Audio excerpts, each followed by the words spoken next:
and welcome back to another movie review by Johnny. My name is Johnny, and I'm thrilled you could join me today. Thanks for taking a few minutes of your time to check out one of my consumer movie reviews. Today we are talking about the 2015 hit, quasi-independent film, Ex Machina. Now, I say quasi-independent because the film was made by production house A24, and then was picked up for U.S. distribution by Universal Studios, a Comcast company. They have, I think, only less than 30 films under their roof, A24, but a decent amount of them are actually powerhouse films. A24 Films is definitely worth keeping your eye on. You can check them out at a24films.com. So let's take a look at this here. We've got the Blu-ray and plus digital HD of Ex Machina. We've got the lovely Ava AI on the front cover here. On the side, we've got Ava's face on the spine, plus Ex Machina, Blu-ray logo, A24, and Lionsgate. And then on the back, of course, we got some beautiful shots here of Ava and Ava touching her own face. We have the other two characters as well, and then some information on digital HD ultraviolet. Now, just very quickly here, I'm just going to discuss the difference between digital HD and ultraviolet. Not a huge fan of ultraviolet. I love the digital HD when I can put a copy directly onto my iPad or iPhone. I don't love having to go into the cloud to watch it. That defeats the whole purpose of being on an airplane and watching the movie. So, there's that. All right.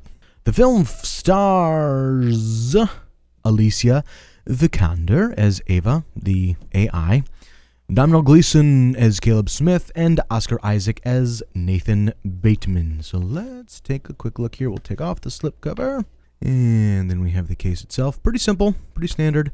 Front and back look exactly the same as they do in the slipcover. We've got our digital HD code, which I won't let you see, and then we've got the disc here in all gray Ex Machina. Not the most beautiful disc ever, but that's okay. We'll let it slide just this once. Would have been cool maybe to put the picture of her brain on there or something, but that's all right. Okay. Premise of the film. Caleb Smith, Domhnall Gleeson, a programmer at an internet search giant, similar to a Google, wins a competition to spend a week at the private mountain estate of the company's brilliant and reclusive CEO, Nathan Bateman, played by Oscar Isaac.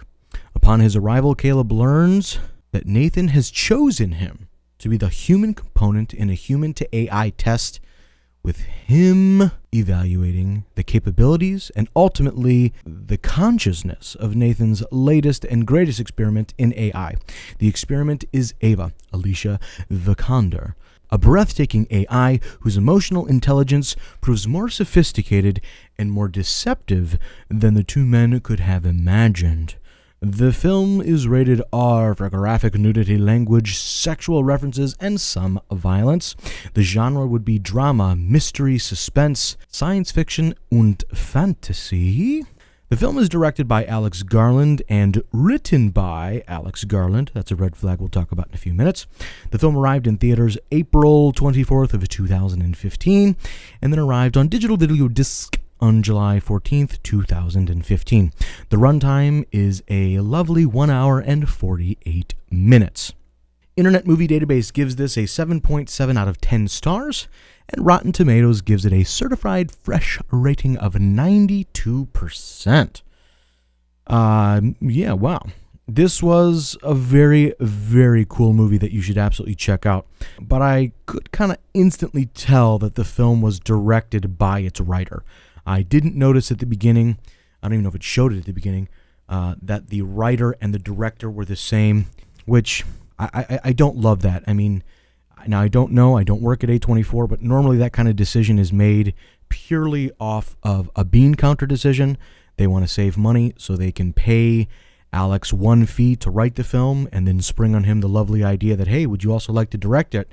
And he is just staggered by the wonderful offer and, of course, accepts it immediately without taking a second thought. So they get to hire a writer and a director for the price of one. And it definitely shows in this film. I don't know. It's just, The shots are a little stagnant. He loves his wide, still shots. And I think it actually lends well to the film. I think there's a series of fortunate events that take place here, which actually made the look very successful. But as a whole, I would definitely throw up a red flag anytime you see a first-time director who is also the writer of the film. Anyways, Alex Garland did do a decent job for, this being his directorial debut. Like I said, the shots are a little wide, they are a little stagnant, and for that, I'm going to give the film an 85%. I do give the 85% on the low end because of the directorial issues. On the high end, because the CGI is actually, the minimal CGI is supreme, and Alicia's performance as Ava is totally enrapturing and entrancing and worth it just for that. I do look forward to seeing more from Alicia in the future, which she's already looking like she's going to be in The Man from U.N.C.L.E., and a couple other things, which I'm looking forward to. And I am excited to see what happens with Alex in the future as well as he grows into a director. One of my favorite positive quotes about this film is, "A beautiful piece of science fiction on par with the best of the genre," which I would totally agree with. It did take me by surprise how fantastic this film was. The script is insane. The acting is insane. And my favorite inane comment about this film is, "A B movie that tried to be something better but stayed a B movie." I could not disagree more with that comment. It was a B movie that definitely shines as an A movie. Thankfully, Universal Studios decided to get behind this and throw some distribution monies and bring it to us in the USA here. Otherwise, I don't think we ever would have seen this film. Again, falling into another series of very fortunate events for us. I give this film, of course, a jubilant thumbs up and recommend you check it out on Blu-ray or any other various format you can consume it in. It is a must-see. I do appreciate and request your comments and feedback, so if you have any, please give. Thanks for letting me take a few minutes of your time today. If you do like the videos, please share them with your friends and subscribe to the channel. And I'll see you right back here for another movie review very soon.